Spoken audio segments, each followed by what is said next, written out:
And Ray Nearly, my character, just makes some bad career choices. And, does bad horror movies, and his career just kind of bottoms out. And he goes to conventions, and he has a huge fan following, but he doesn't appreciate it. So it's a story about him learning to appreciate what he has.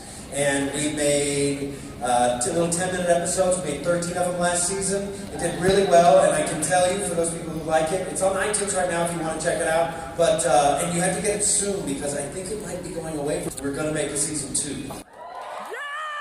Part of making the season 2, because we're going with more traditional funding, is it's going to kind of go away, and then it's going to come back out and everything. And that's how they do it. Take away with one hand, but then come back with the other. Also, real quick, this is just the housekeeping portion. Oh, jeez. The other thing of the show, so they got canceled. The show that got canceled within Conman. It's called Spectrum. And what did you say? They were booing the cancellation of Spectrum. Oh, thank you. Someone needs a drink. I want some booze! I don't care what kind. Beer, wine, gin, white lightning. So, the show within the show, so Con Man is the show, and Spectrum was canceled. So, part of the crowdfunding thing that everybody funded was a comic book of the show that was canceled too soon. So, who here knows about Free Comic Book Day? May 7th, if you don't know about it, if you have a local comic book store, you can go there on Free Comic Book Day and get it free. And so the first episode of Spectrum, the comic book, will be free. There's 4 of them coming. And, all right. Jesus, so much to explain. Thank you very much. I've been going by Alan lately, but I'll take it. I'll be taking it. He said, "We love you, Wash." That could be, "We love you, comma, Wash." Mistake. As in French, you suppose. So, of the 4 comics, to tell you what they are the show within the show that was canceled was based on a book named Spectrum within the show. These 4 comics are the story that lead to that book that was the show. So, the show was about making this character, my character, Amy Acker's in that part of Con Man. Oh, she's so good. Anyway, Henry Rollins' character, he's amazing. The story of Spectrum is about this team of people on the spaceship who end up getting pulled into the biggest battle between good and evil. A leap of the wind is dead. Now, if you have a tattoo that says I'm a leaf on the wind, maybe I should have kept that to myself. Never mind what I said. It's still a beautiful, inspiring image. All right. We have some questions also. There it is.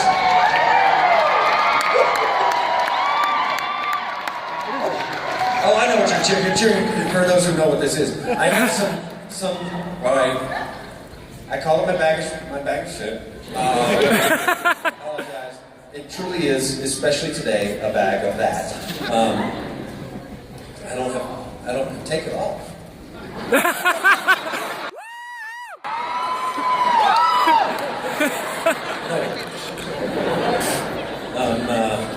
So I have a bag of things that I will be giving out to people who have asked questions.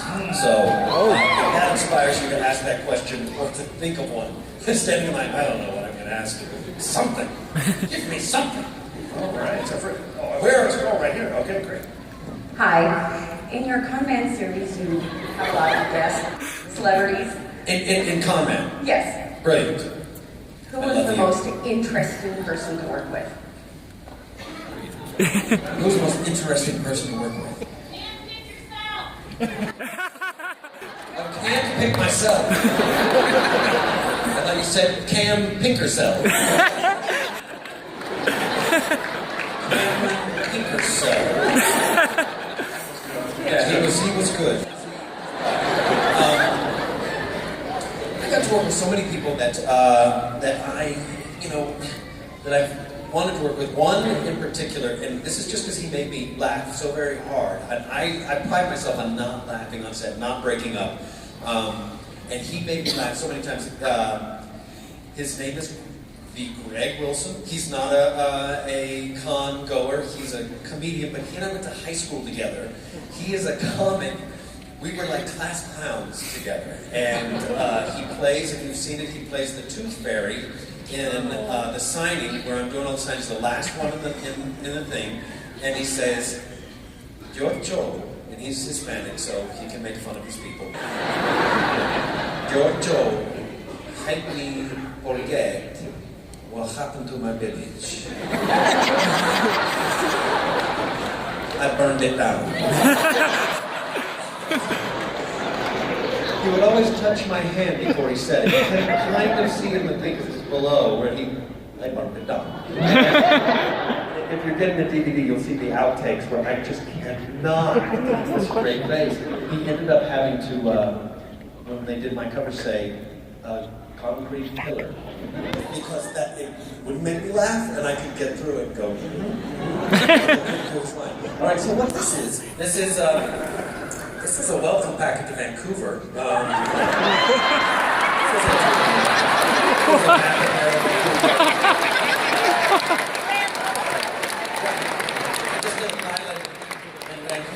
That involves the DC universe. We'll see if it gets picked up. Who knows? But it's a comedy, so that they gave me that, and I never used it.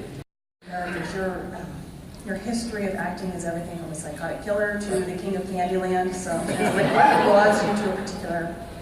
Sugar Rush, but Candyland.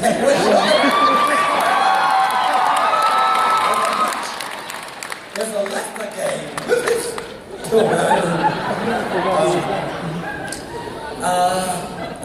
Different things draw me. Sometimes it used to be just one bit. I'm like, oh, I got to do that one little bit. That's funny to me, whatever else, but I got to do that one thing. I remember in A Knight's Tale, it was the first page of the script, and it said, Middle Ages, 1465, a time when da-da-da-da-da, when this ruled the country. The sounds of Queen's "We Will Rock You" is heard. Like, I am in. Please let me in. Here's some shit. This is a doily that was on my.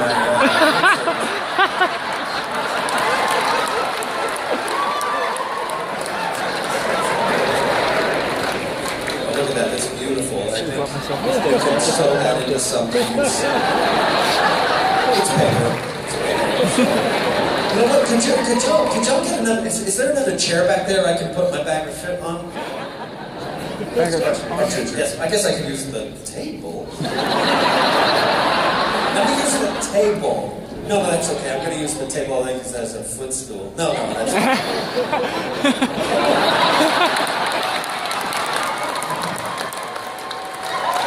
I was so uncomfortable before. Now.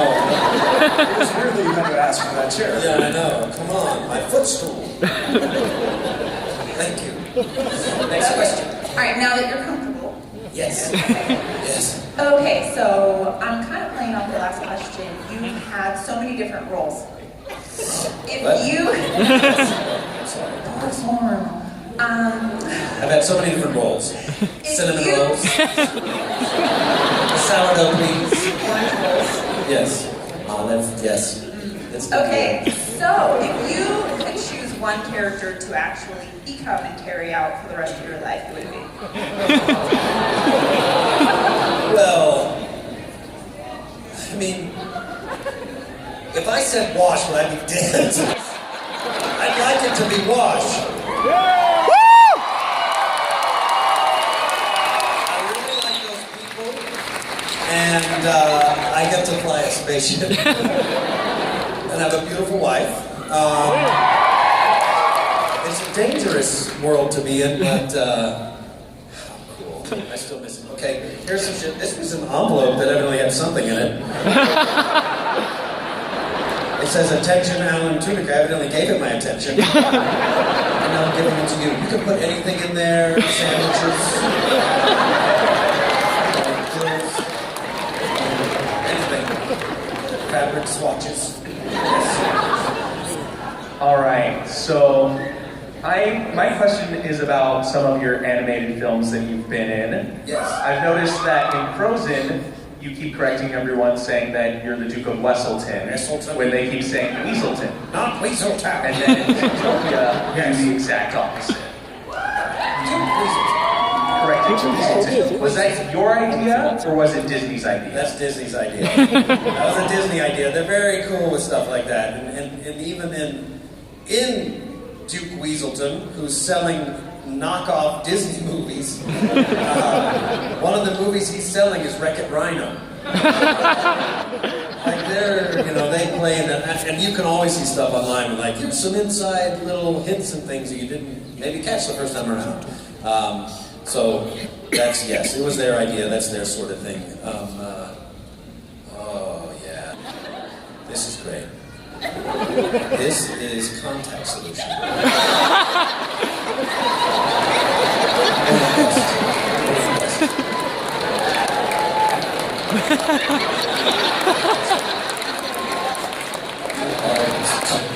Somewhere tonight on eBay, there's going to be like a listing for contact solution signed by Alan Tudyk. Nobody's going to believe it. Or buy it.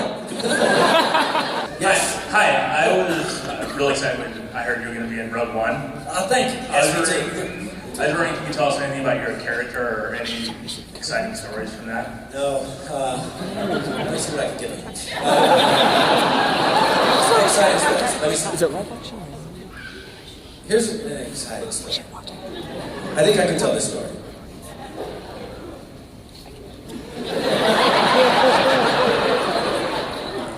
I can't tell any stories. It's going to come soon. Stories are going to come soon. I found it's really remarkable with this movie, unlike anything else I've ever done. If I say one thing, like if I were to say to you, there's a scene where we all eat fudge, and we eat it, the whole scene is just us eating fudge for an hour. So half of the movie is just us eating fudge. I would go back to my room, and online it'll say, Alan gives us things about Rogue One, never before heard facts. And it is the scariest Google alert to ever get. Oh no, what did I say? Because Disney's getting those same alerts. The fudge was delicious.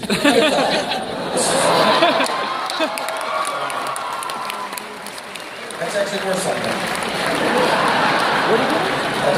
So you heard it here first. Huge fudge eating scene in Rogue One. There was one con that I went to a long time ago. There's one con that I went to a long time ago where it was in Australia, and I swear, and I still swear this happened. And I don't care what Nathan says, or Joss. I thought that Nathan said at his house, "Hey, if we said we were putting out some big new DVD release," it was soon after Serenity came out, and he said, "You know what? If this DVD sells well, we're going to be able to do another movie." I was like, wow, that's great news. And I went to this con in Melbourne, and somebody asked, are you ever going to make more Firefly? I was like, you know what, I usually say no, but Nathan just told me this thing. And just kind of casually dropped that bomb. Went back to my hotel that night, and there are all these things and emails, and one email from Joss. Oh no. Clicked on it, and it said, I hear we're making a movie. I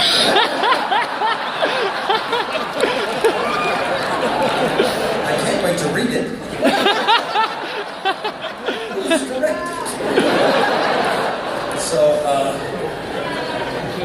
yeah, no, and that, obviously that didn't happen. I know, it's sad. I don't know, but, you know, You whatever. never know. I'm still holding a hope for it. Still, hold out. Yeah, let's not say never. Next question. Hi. Your characters in Frozen and Zootopia are so hilarious and funny. Thank you. How do you prepare for either the audition or the performance for animated versus live action? Right. Animated versus live action. Live action is a lot more preparation. Live action is a lot harder. Because animation, you can come back and fix and fix and fix and fix up until the last minute. And a lot of times that is their process. Sometimes you don't get to read the whole script. Most of the time, it depends on the size of your character. Because it's always changing. You record the whole movie, they storyboard it, basically a little kind of rough animation. They watch it. They go, oh yeah, that doesn't work. Cut that character. That doesn't work. That doesn't work. And then they rewrite it, re-record it, and that's the movie you get. That's why they're so tight, well done, well put together. I don't know any other process that does it like that or that makes a better product like this. It's usually like second guessing yourself doesn't work, but then it does. That day, I had gotten some food poisoning the day before. Yeah, and so I showed up at work, and I was in the makeup chair, and I was going, I started having a little trouble breathing. And I had hives all up my body, and they would go on my head, top of my head. I need to get to the doctor immediately. So they took me to the doctor, gave me a shot of adrenaline, and took me back to set. I see my performances in the first 5 minutes of the movie, and then it's over. I am high as a kite. I'm like out of my skin. But Richard Snell, the makeup guy, the reason I remember his name is he's like, could you take off your shirt and I take some photos of you, please? I was like, oh. I was like, I really need a good reference for hives. And you go.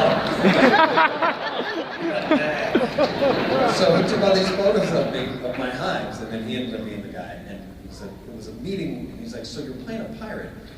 I'm a pirate. And he invited me to his pirate fair, and I went with Missy Pyle, who played the girl who, only had one eyebrow and was a Russian. And we went to. That was your question. Yeah, we went.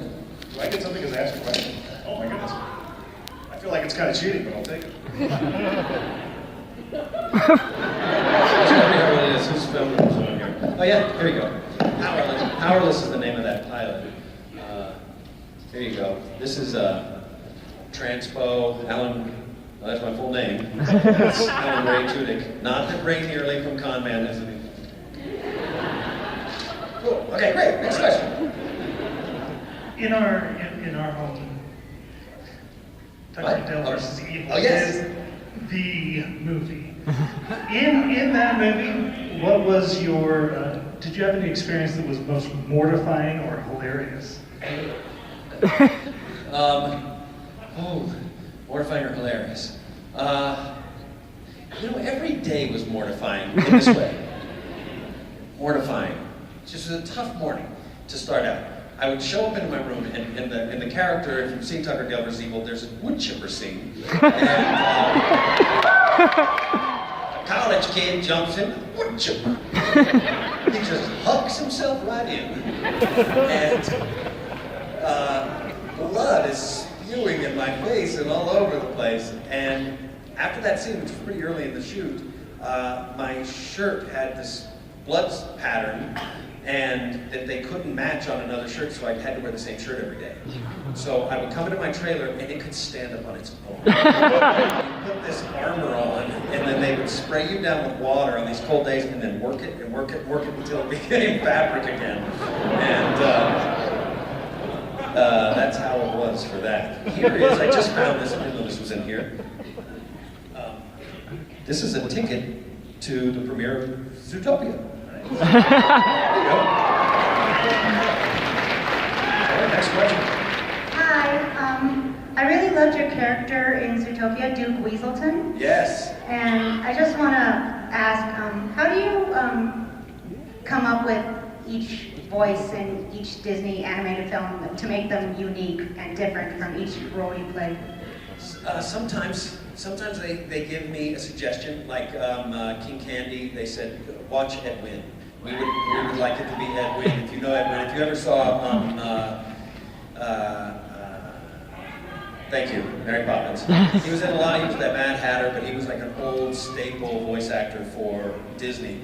And in Mary Poppins, he loves to laugh. He sang that song, the rollies and the feeling. Of course, every day. And he had a show, early television, it was one of the first television shows. Anyway, he was a clown. and I watched that for Duke. The Duke of Weselton just came up with it. Weaselton, they asked me to watch some Cagney. Not that it sounds like Cagney, but sort of that, hey, what do you say, what do you know, kind of thing. So that's how that came about. So they're all a little bit different, but that's how. I went to Juilliard. Her and I both went to Juilliard. She was in a class beneath me, or after me. So I knew her from when she was much younger, which I don't know what that means. It was good. We've known each other for a very long time. But Juilliard doesn't let they knock your accents out of you. And I didn't have much of an accent, but whenever I had a couple of beers, people would go, "Where are you from?" Who's that? Whenever I get on the phone with my cousin Michael, I love my cousin. But hey, come on, cuz, goddamn man, who are you?